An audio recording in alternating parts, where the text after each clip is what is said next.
వ్యవహారమే ప్రవళిక ఆత్మహత్యకు కారణమని పోలీసులు ప్రాథమిక దర్యాప్తులో తేలింది. ఈ మేరకు కేసు వివరాలను పోలీసులు మీడియాకు వెల్లడించారు. పోటీ పరీక్షలకు సన్నద్ధమవుతూ హైదరాబాద్లో ఆత్మహత్యకు పాల్పడిన ప్రవళిక కేసు కీలక మలుపు తిరిగింది. ప్రేమ వ్యవహారమే ఆమె ఆత్మహత్యకు కారణమని పోలీసుల ప్రాథమిక దర్యాప్తులో తేలింది. ఈ మేరకు కేసు వివరాలను పోలీసులు మీడియాకు వెల్లడించారు.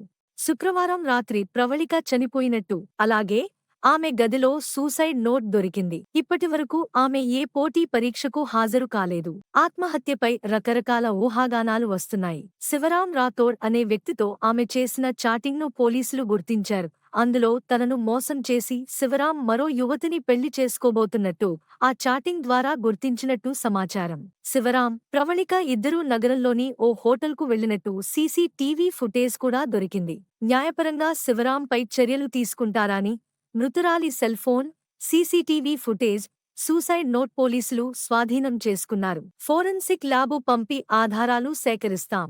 గ్రూప్ పరీక్ష రాసేందుకు ఆమె హైదరాబాద్ వచ్చినట్టు దర్యాప్తులో తేలింది. వ్యక్తిగత కారణాలతోనే అభ్యర్థిని ఆత్మహత్య చేసుకుందని తోటి విద్యార్థులు చెప్పినా పట్టించుకోకుండా విద్యార్థి సంఘాలు, రాజకీయ శ్రేణులు ఆందోళనకు దిగాయి అని పోలీసులు వివరించారు.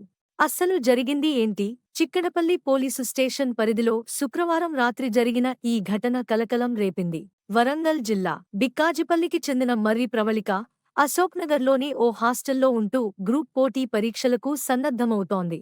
ఈ క్రమంలో శుక్రవారం సాయంత్రం హాస్టల్లో ఎవరూ లేని సమయంలో ఫ్యాన్కు ఉరేసుకుని ఆత్మహత్య చేసుకుంది. తోటి విద్యార్థులు ఇచ్చిన సమాచారంతో అక్కడికి చేరుకున్న పోలీసులు మృతదేహాన్ని ఆసుపత్రికి తరలించే ప్రయత్నం చేయగా అప్పటికే అక్కడికి పెద్ద ఎత్తున చేరుకున్న అభ్యర్థులు అడ్డుకున్నారు. పరీక్ష వాయిదా పడడం వల్లే మనస్తాపంతో ఆమె ఆత్మహత్య చేసుకుందని ఆరోపించారు. ప్రభుత్వానికి వ్యతిరేకంగా నినాదాలు చేశారు. అర్ధరాత్రి వరకు మృతదేహం హాస్టల్లోనే ఉంచి ఆందోళనకు దిగారు. రాజకీయ పార్టీలు మరింత ఉద్రిక్తతకు కారణమైంది. దీంతో దర్యాప్తు చేపట్టిన పోలీసులు ప్రేమ వ్యవహారమే ఆత్మహత్యకు కారణమని తేల్చారు.